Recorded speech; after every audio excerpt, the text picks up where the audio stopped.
Hello po. Hello po sa inyong lahat. Isang magandang umaga po sa inyong lahat. Ngayon po ay 24 ng Hulyo 2025 at ang oras po ngayon dito sa Los Angeles, California ay alas 6:28 ng umaga. Araw po ngayon ng Huwebes at nais ko po mag-vlog mga kababayan, mga minamahal, patungkol po dito sa 142 billion pesos insertion ni Chis Escudero sa 2025 budget. Taon-taon po kasi may proposal ang legislative. Trabaho po nila yan eh. May proposal sila kung ilan ang budget ng buong Pilipinas sa isang taon. At yan nga, taon-taon ay sila lang ang gumagawa niyan. Combination ng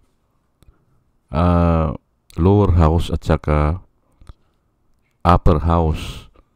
Ang tawag dyan ay bicameral hearing o committee. Ngayon ay ito pala si Escudero ay nagsingit. Insertion nga kaya nga tinawag na insertion nagsingit ng 142 billion pesos. Napakalaki po niyan.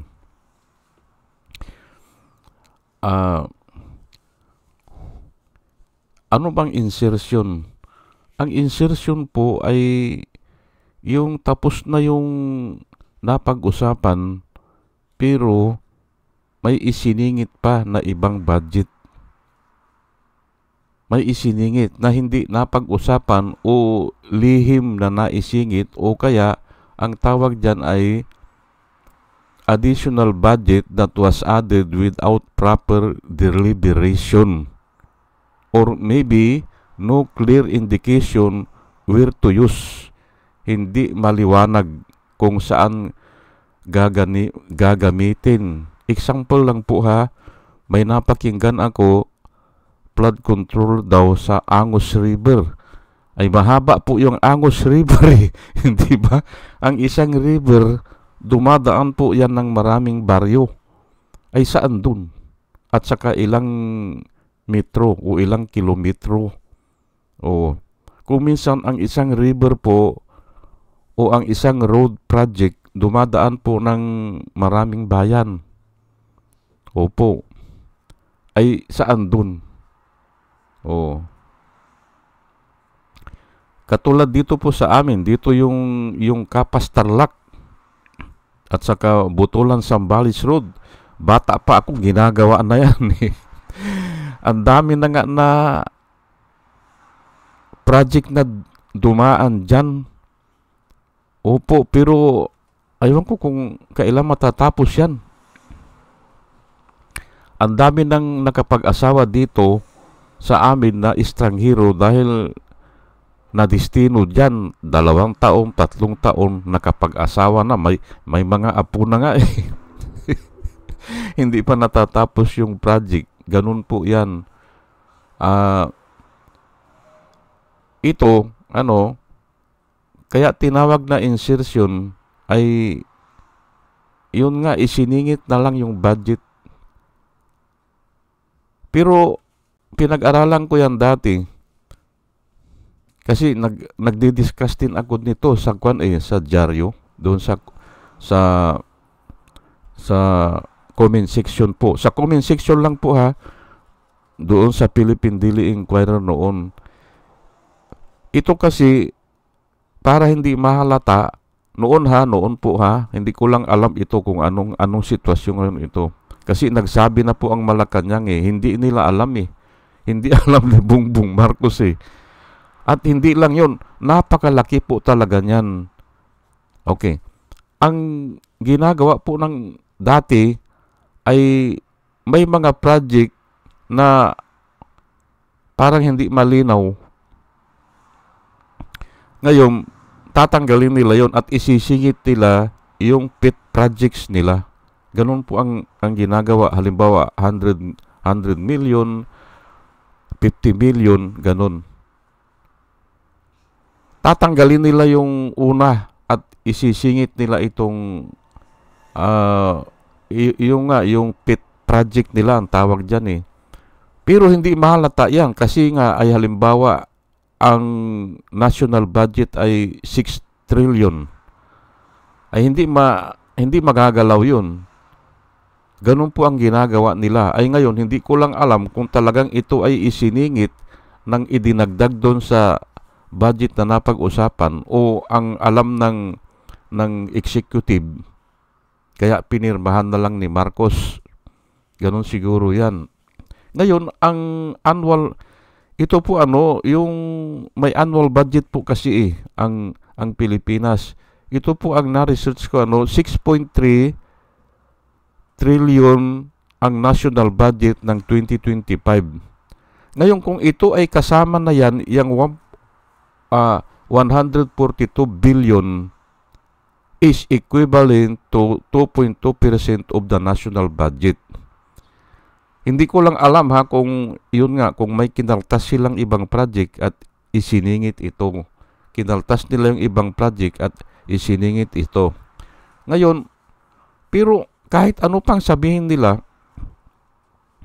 na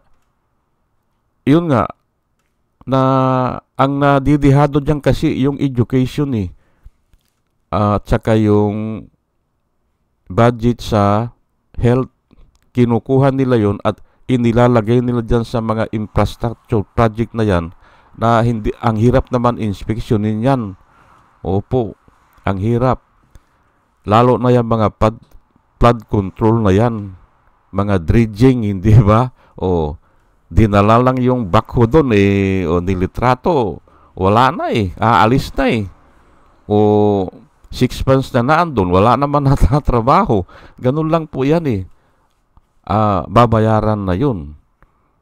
May kwento nga dyan na yung tubig dyan sa Pasig River hanggang pusod Hindi maniwala yung congressman na hanggang pusod lang Pumunta ka pa doon sa malayo, tingnan natin kung hanggang pusod lang talaga ay bakit hanggang pusod dyan ay may dredging dyan na lugpos 2 tao yan. Yun, hindi ba? Ang na-dredging nila dyan. Kaya wala binabaha po ang Metro Manila Kasi nga dyan sa ganyan, kunyari naghukay, pero hindi naman naghukay babayaran na. Ay hindi naman ini-inspeksyon niya ng mga engineer doon sa laot o doon sa gitna papupuntahin lang yung tao doon.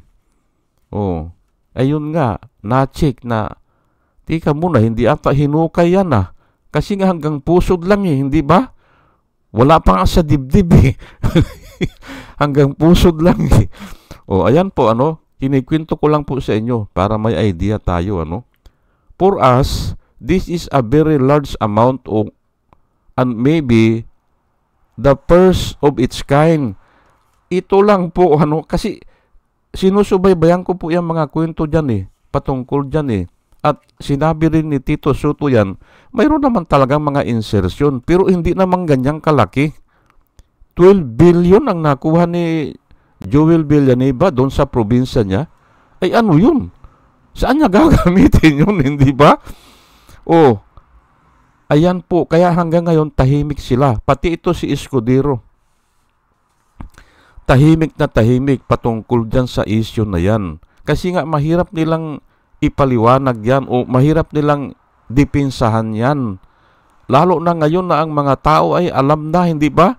Alam na yung mga gasolina natin ay pataas ng pataas dahil nga dyan sa tax po Sa tax kinukuha yan Yung pong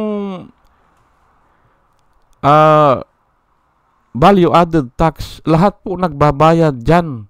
Basta kumakain ka, basta bumibili ka, basta sumasakay ka sa bus o sa jeepney, kasama ka doon sa value added tax. Kahit na wala kang trabaho, ay income tax lang po yun Kahit na wala kang real property, Hindi ka bumabayad ng tax. Pero bumabayad ka ng tax in the form of value-added tax. Yung produkto na kinukonsumo mo. Opo. May value-added tax po yun. At palaki ng palaki po yan. Particularly sa gasolina, hindi ba? At yung electricity, hindi ba? Oh, pataas ng pataas yan. Oh. Ayan po. At itong 6.3 trillion budget, itong taon na ito, itong 2025, ang alam ko dyan, yung yung 1.3 trillion, inutang na yan para tustusan yung budget natin dyan. Inutang na po yan. O, yung 1.3 trillion. Kaya nga, grabe na nga po, hindi ba? Bago po ako magtuloy-tuloy, ay hayaan nyo muna na batiin ko po muna itong mga sumusubaybay sa atin, ano? Salamat po sa inyong lahat. Si Pusikat, si Doris May, Antonino, Ronel, A.B. Compio, Joey Valenzuela, third pangatlo, User NB, Parot, Pabs Naranja, Romir Solier, Padua Lloyd Travier, Andres Sanario, Jonah Canao, Rosana Kawili, Bir Orozco, Ernie Calyago, Christine Joranas, Digna Umali, Julie Antan, Jose Labir Niabot, Andy Gimpaw, User GH, RC Guillermo, Joseph Angelo, Mayra Medina, Rafael Aquilato, Mayit Hinsyo, Dio Yanong. Sana tayo? Bilyang Lagenyo, Mr. Yang Toy, Emilita Roa, Monica Dongsao, Richard Jamora, User Kiki, User Exio, Nelson Nukop, Salvacion Akisar, Sinaida San Andres, Joey Chavez, Ramon Junior Rojas, Sael Birrillar, Rose Jack, Jack Normi, Arnel Araujo, Vicente Tablati, Sweet Potato, Cuco Guid, Orly Nunez,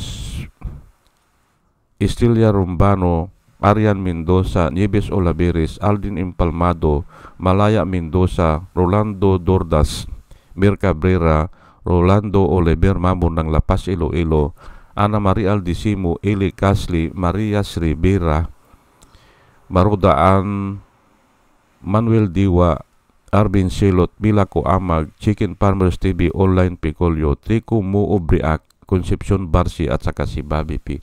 Salamat po sa inyong lahat. Ito po ang Bible verse na isishare ko po sa inyo. Wala na akong oras, ano?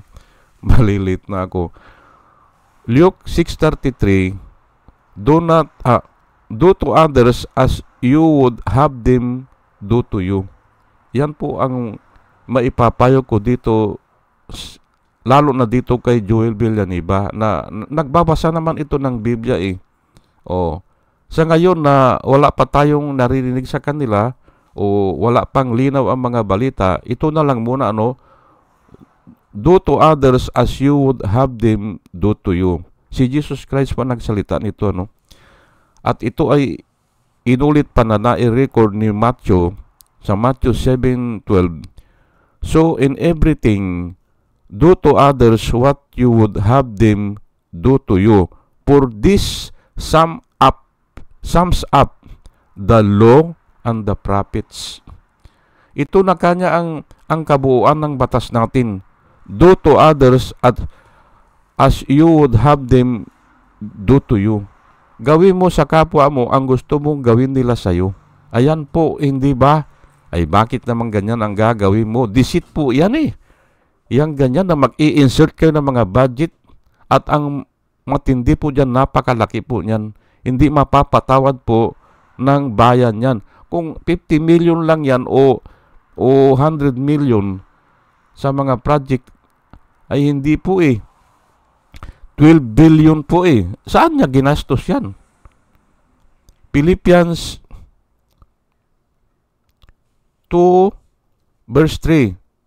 Do nothing out of selfish ambition or vain conceit. Conceit po yan eh. Yan ganyan.